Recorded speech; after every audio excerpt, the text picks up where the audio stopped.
안녕하세요. 저는 올해 65살 된 아줌마이고 제 얘기를 한번 해볼까 해서 이렇게 사연을 보내봅니다. 저는 여태 살면서 남한테 폐 안 끼치고 열심히 산다고 살았는데 죄가 많은 여자였나 봐요. 왜냐면 제가 둘째를 임신했을 때 저는 남편과 큰 딸을 잃었거든요. 그날 제가 수박이 먹고 싶다고 보채지만 않았어도 그런 사고는 일어나지 않았을 텐데 그날따라 유난히 전 남편에게 투정을 부리며 수박 좀 사다 달라고 칭얼거렸죠. 그러니 남편은 딱 봐도 예민해 보이는 저를 달래며 알겠어. 내가 시장 가서 최고로 맛있는 수박 사올게. 그러니까 조금만 기다려. 라고 했고 저보고 편하게 쉬고 있으라며 큰딸도 데리고 나갔죠. 그렇게 시장에 간다고 나갔던 남편과 제 딸은 그 길로 영영 돌아오지 못했습니다. 남편과 딸한테 사고가 났거든요. 교통사고였는데 신호위반을 하던 택시가 두 사람을 보지 못했고 그대로 부딪히면서 인명사고를 내게 된 거죠. 저는 남편을 잃은 슬픔도 어마어마했지만 제 큰딸을 잃었다는 사실이 믿겨지지가 않았어요. 정말 가슴이 찢어지고 하늘이 두동강 나는 느낌이었죠. 저희 큰딸, 제가 결혼하고 3년 만에 낳은 아주 소중한 딸아이였어요. 근데 속없는 엄마라는 사람 때문에 제대로 빛도 못 보고 5년 만에 세상을 떠났으니 제가 죄인이 맞았죠. 그리고 제가 더욱 죄책감이 들었던 게 소방대원이 당시 사고 현장을 말씀해 주셨는데 남편 옆에는 커다란 수박 한 통과 딸이 좋아하는 메론맛 아이스크림이 널브러져 있었다고 했죠. 그 말에 정말 가슴이 옥죄어와 그대로 주저앉아 오열을 하고 말았습니다. 한날 1시에 남편과 딸의 장례를 같이 치러야 했고 문상으로 온 조문객들은 다들 절 보며 막이라고 손가락질했어요. 특히나 저희 시어머니가 난리가 나셨는데 장례식장에서까지 저에게 갖은 악담과 막말을 퍼부으셨죠. 절 보며 네 남편도 모자라 네 새끼까지 그리 잡아먹었냐? 네가 정말로 애미가 맞아? 근데 애미라는 사람이 지 자식 남편을 잡아먹냐고. 얘 긴 말 필요 없고 나는 너 같은 마귀한테 내 손자 절대 못 맡긴다. 그러니까 뱃속에 애 태어나면 내가 데리고 갈 테니까 그리 알아라. 행여나 내 손자한테 절대로 눈독 들이지 마. 라는데 시어머니의 저런 말이 더 괴로웠어요. 저는 오죽하겠냐고요, 저는. 이런 말을 하는 시어머니한테 그건 절대 안 된다고 했어요. 왜 내 애를 어머님한테 드려야 되냐고 말도 안 된다고 했죠. 그러니 시어머니는 눈에 쌍심지를 키며 저를 어찌하려고 하는데 거기서 제 편은 단 한 명도 없었습니다. 왜냐면 제가 고아였거든요. 그래서 남편 가족들이 다들 저한테 마귀라고 손가락질을 했던 거고요. 저는 혼자서 그 사람들과 싸워야 했어요. 그게 저와 제 뱃속의 아이, 그리고 세상을 떠난 남편과 제 딸을 위한 일이라고 생각했습니다.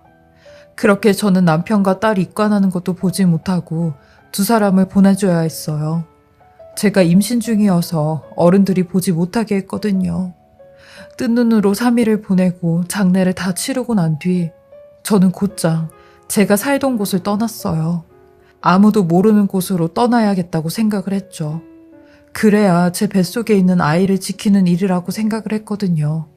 돈이야 설거지라도 하면서 벌면 됐고 남편 앞으로 집과 재산이 조금 있었기에 출산할 때까지는 버틸 수 있었어요. 남편이랑 제가 애가 없을 때부터 주식을 조금씩 했었는데 수익률이 꽤 좋아서 그때 재산을 좀 불려놨었거든요. 그리고 당시 제 나이가 31살이었는데 무서울 것도 두려울 것도 없었어요. 그렇게 연고도 없는 곳으로 무작정 떠나 혼자 출산을 했고 이 세상에 아들과 나 둘뿐이라는 생각으로 똘똘 뭉쳐 열심히 살았습니다. 아들도 이런 절 보며 속썩이는 일 없이 잘 커주었어요. 저 또한 이런 아들을 위해 힘 닿는 데까지 먹이고 입히고 가르치곤 했습니다. 남들한테 아빠 없다는 소리 듣지 않게 하려고 정말 열심히 키웠죠. 낮엔 식당으로 일을 하러 다녔고 밤엔 부업으로 핸드폰 부품 조립하는 일을 했어요. 그리고 힘들 때마다 남편이 생전에 벌어둔 돈을 조금씩 써가며 생활을 했죠. IMF 때 조금 휘청거렸지만 그 외에는 큰 어려움 없이 잘 견뎌나갔습니다. 그러던 어느 날 아들 17살 때였을 거예요. 한밤중에 누군가 문을 막 두들겨대길래 저는 순간 시댁 식구들이 저를 찾아온 줄 알았어요. 떨리는 마음으로 현관문에 있는 돋보기로 얼굴을 확인하니 저랑 같이 일을 하는 친한 식당 언니가 서 있는 겁니다. 그것도 자기 딸이랑 같이요. 저는 깜짝 놀라 바로 문을 열어줬고 이 밤에 도대체 무슨 일이냐고 했어요. 언니 얼굴은 왜 그러냐고 했죠. 그러니 그 언니가 경호가 지금 우리 집 아저씨 때문에 난리 났다. 어디서 사고 치고 와서 나한테 돈 내놓으라고 집을 쑥대밭으로 만들어놨는데 거기 있다간 큰일 날 것 같아서 일단 우리 딸 데리고 나온 거야. 믿을 사람이 너밖에 더 있어야지. 경호가 너무 미안한데 며칠만 우리 딸 좀 네가 데리고 있어주면 안 되겠니? 내가 저 인간 잠잠해지는 대로 우리 민경이 데리러 올게 라며 제 손을 꼭 붙잡고 제발 부탁한다며 눈물을 흘리는데 저는 그렇게 하라고 했습니다. 왜냐면 이 언니가 제가 처음 이곳으로 이사와서 제대로 자리도 못 잡고 있을 때 정말 많이 도와준 10년지기 아는 언니였거든요. 그래서 애들끼리도 서로 잘 알았고요. 저는 무조건 그렇게 하라고 했어요. 민경이는 걱정 말라고 내가 잘 보살펴 주겠다고 했죠. 그렇게 돌아오겠다고 했던 언니는 몇 년이 지나도 돌아오지 않았고 저한테 딸만 남겨둔 채 영영 사라져 버렸습니다. 언니 딸 민경이는 지 아빠가 학교에 찾아올까봐 그게 무서워 고등학교 1년을 남긴 채 자퇴를 했고 집에서만 지내야 했어요. 민경이는 저 대신 집안일을 자기가 다 하겠다고 했고 제가 하는 부업도 본인이 하겠다며 손도 대지 말라고 했어요. 여기서 지내면서 아줌마한테 너무 죄송해 이런 거라도 자기가 하겠다고 하는데 저는 이런 민경이를 제 아들과 똑같이 키웠습니다. 맛있는 거 있으면 둘이 똑같이 나눠주고 좋은 데 데리고 가도 똑같이 데려가곤 했어요. 그러니 민경이도 이런 제게 딸같이 살갑게 대하더라고요. 하루에도 몇 번씩 저한테 죄송하다는 말과 감사하다는 말을 했는데 한 번은 절 보며 아줌마가 우리 엄마였으면 얼마나 좋았을까요? 우리 엄마는 날 버리고 갔는데 아줌마는 날 끝까지 지켜주잖아요. 라고 하는 그 말이 진심이든 아니든 간에 가슴이 뭉클해져 눈물이 났어요. 먼저 간 제 딸이 생각이 났거든요. 그러니 제 모습에 민경이도 눈물을 보이더라고요. 저는 왜인지 모르게 민경이에게 제 딸의 모습이 보였고 민경이가 성인이 되고 어느 정도 판단할 나이가 되면 내가 엄마가 되어줘도 괜찮겠냐고 물어보려고 했어요. 입양을 하려고 했죠. 근데 제가 그런 마음이 굳혀지기도 전에 저희 아들과 민경이가 서로 사귀고 있더라고요. 아들이 대학에 입학하자마자 2살 많은 민경이에게 고백을 했다는데 이미 제가 눈치를 챘을 땐 둘이 결혼 얘기까지 오가고 있던 상태였죠. 저는 생각지도 못한 일에 좀 어안이 벙벙했지만 여태 10년 동안 변함없는 모습을 보고 결혼을 허락하였습니다. 사실 결혼을 허락한 결정적인 이유가 있었는데 민경이가 20살이 되자마자 쇼핑몰 운영하는 곳에서 알바를 했었어요. 그곳에서 한 2년 정도 일을 배우고 나와 본인이 직접 쇼핑몰을 운영해 보겠다고 하더라고요. 가방이나 신발, 액세서리 같은 걸 팔겠다고 했는데 초반에는 물건 사입하는 돈을 제가 조금 보태줬어요. 그 아이를 믿었기에 선뜻 도움을 주었고 정말 다행히 쇼핑몰이 잘 되기 시작했습니다. 그러면서 저한테도 많은 보탬이 되었는데 제가 아들 대학 학비 마련을 하지 못해 발을 동동 거릴 때도 민경이가 저 대신 저희 아들 학비를 내주곤 했는데 그걸 3번이나 내주었어요. 저는 그 돈 갚겠다며 네가 그 돈을 어떻게 벌었는데 내가 여유 생길 때마다 줄게 라고 했어요. 그러니 민경이가 손사래를 치며 아줌마 그런 말씀 하지 마세요. 제가 이렇게라도 아줌마한테 진 빚들 갚고 싶어요. 그러니까 그냥 받아주세요. 라고 했던 아이였습니다. 그리고 본인이 돈을 버는데도 분가하지 않고 굳이 저희랑 같이 살겠다며 10년 동안 같이 산 아이였죠. 이런 모습들 때문에 결혼 허락을 수월하게 해준 거였어요. 그렇게 아들과 며느리는 조촐한 결혼식을 올렸고 집에서 분가까지 시켰습니다. 시끌벅적했던 집이 갑자기 썰렁해지긴 했지만 그래도 제 마음만큼은 풍요로웠어요. 남편과 딸이 떠난 뒤로는 죽지 못해 사는 그런 심정이었지만 아들이 결혼도 하고 며느리도 생겼다는 생각에 행복하기만 했어요. 그렇게 3년 동안은 너무 행복했습니다. 밥을 안 먹어도 배가 불렀고 힘든 식당 일을 하면서도 웃음이 끊이질 않았어요.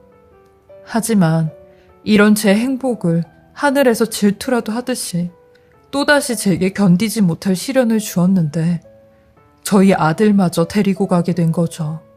그것도 교통사고로 말이죠. 저는 그 소식을 듣자마자 그냥 나도 따라가야겠다라는 생각밖에 안 들었어요. 이 세상에 나보다 더 불행한 여자가 있을까 싶었고 내가 진짜 마귀가 맞구나 라는 생각까지 들었어요. 저희 며느리는 뭐 거의 실신한 상태였고요. 그리고 아들 장례가 끝나자마자 며느리는 바람처럼 사라졌습니다. 연락도 안 되는 며느리가 걱정이 됐고 혹여나 하는 생각이 들어 며느리를 찾아갔어요. 근데 제게 그러더라고요. 당신이랑 나랑은 이제 아무 사이도 아니잖아요. 그러니까 2번 다시 찾아오지 마세요. 저 아직 창창한 나이인데 제 앞길 막으시려고 하는 거세요? 아님 그동안 저 키워준 각 받으시려고 하는 거세요? 그거 아니면 이제 서로 그만 만나요. 연 끊고 살자고요.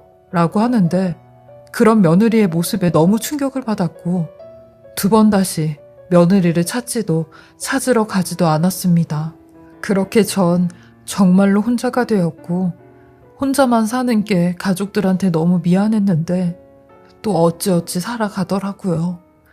여전히 식당에서 일을 했고 때가 되면 밥을 먹고 졸려오면 잠에 들곤 했어요.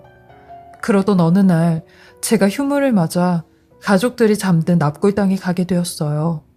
먼저 남편과 딸이 있는 곳에 가서 인사를 하고 아들이 있는 곳으로 발걸음을 옮기는데 아니 거기 납골당 유니폼을 입은 청소부 아주머니께서 저희 아들이 있는 곳을 구석구석 닫고 문지르고 계시는 겁니다.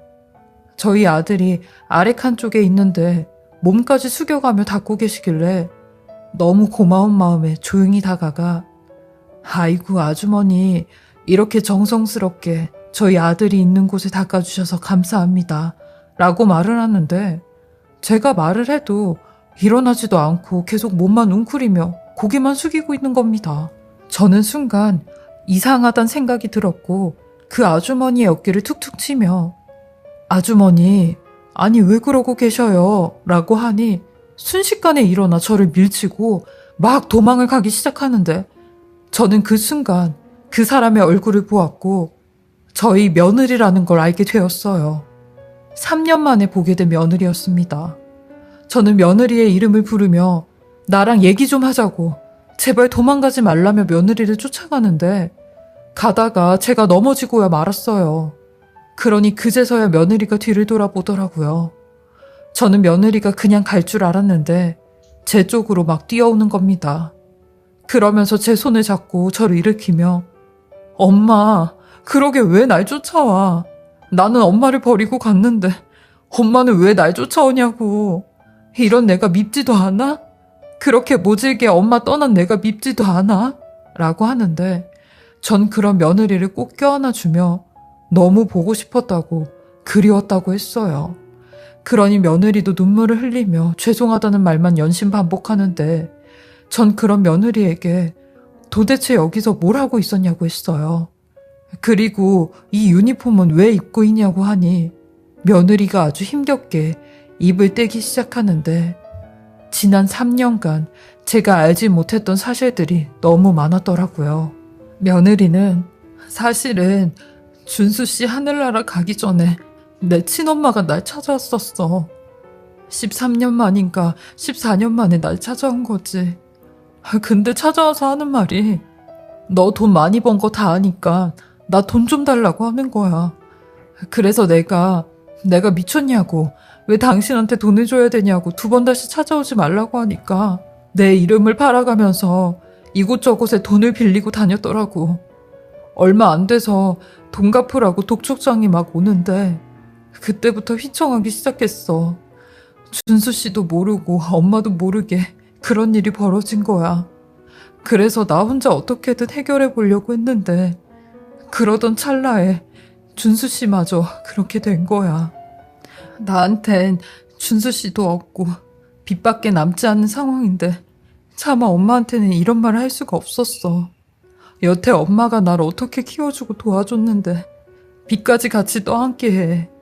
엄마 성격에 내가 이렇게 힘들어하면 당연히 같이 해결하자고 할 텐데 나 차마 그 모습은 못 볼 것 같아서 엄마한테 그런 모진 소리하고 떠난 거야. 미안해 엄마 라며 오열을 하는데 저는 아무것도 몰랐습니다. 이렇게 며느리한테 힘든 일이 있었는지도 이런 상황에 놓여졌는지도 아무것도 몰랐죠. 그냥 며느리 원망만 하기 바빴네요. 전 그런 며느리를 보며 그렇게 힘든 일이 있었으면 말을 했어야지 왜 혼자 다 짊어지고 가려고 했냐고 했어요.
너나 나나 남은 가족이라곤 우리 둘밖에 없는데 왜 그러냐고 하니 그냥 죄송하다는 말만 하더라고요. 그렇게 며느리는 집도 팔고 차도 팔아서 납골당 근처로 이사를 왔고 여기서 청소 일을 하기 시작했다는데 벌써 2년이나 됐다고 했죠. 근데 그동안 저랑 한 번도 마주치지 않다가 그날 처음으로 마주치게 된 겁니다. 며느리는 지 남편 얼굴 매일같이 볼 수 있어서 여기서 일을 했다는데 그 말이 얼마나 가슴이 아리던지 한참을 울었네요. 그리고 나서 며느리가 엄마, 저 엄마한테 부탁 하나만 해도 돼요? 라고 하길래 무슨 부탁이냐고 했어요. 그러니 저 진짜로 엄마 딸하면 안 돼요? 이제라도 진짜 엄마 딸하고 싶어요. 라고 하는데 그게 무슨 말이냐고 하니 본인을 수양딸로 입양해달라고 하는 겁니다. 저는 그 말을 듣고 너랑 나랑은 이미 엄마와 딸 같은 사이인데 굳이 입양을 해야 되는 이유가 있니? 라고 하니 며느리가 또 한 번의 충격적인 이야기를 하는 겁니다. 사실은 엄마, 저 1년 전에 대장암 1기 진단받고 복강경으로 수술하고 지금은 거의 다 회복한 상태예요. 다행히 전이는 없고 항암 치료도 안 해도 된다고 해서 이렇게 간단한 일상생활은 하고 있어요. 근데 내가 이렇게 아파 보니까 문득 그런 생각이 들더라고요. 내가 이렇게 사는 동안 고생해서 벌어둔 돈, 이거 만약에 내가 세상 떠나게 된다면 이 돈이 다 내 친엄마한테 갈 텐데 나 그거 억울해서 못 볼 것 같더라고요. 나는 남편도 없고 자식도 없어서 바로 친엄마한테 상속이 된다는데 친엄마가 나한테 해준 게 뭐가 있어요? 어머님이면 모를까.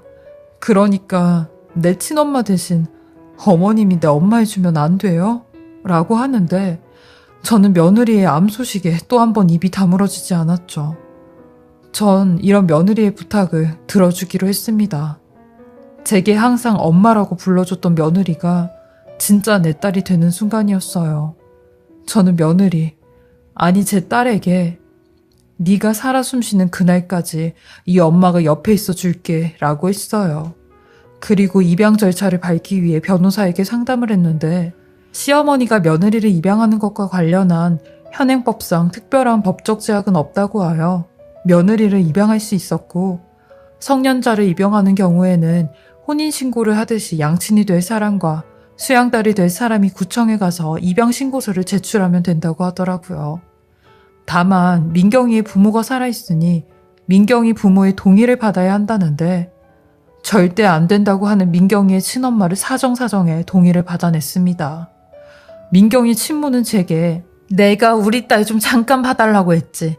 누가 내 딸을 뺏어가라고 했어? 라며 저보고 본인 딸 재산을 네가 혼자 다 독식하려고 하는 거 아니냐고 하는데 민경이가 아주 촌철살인을 하더라고요. 낳아주기만 하면 엄마야?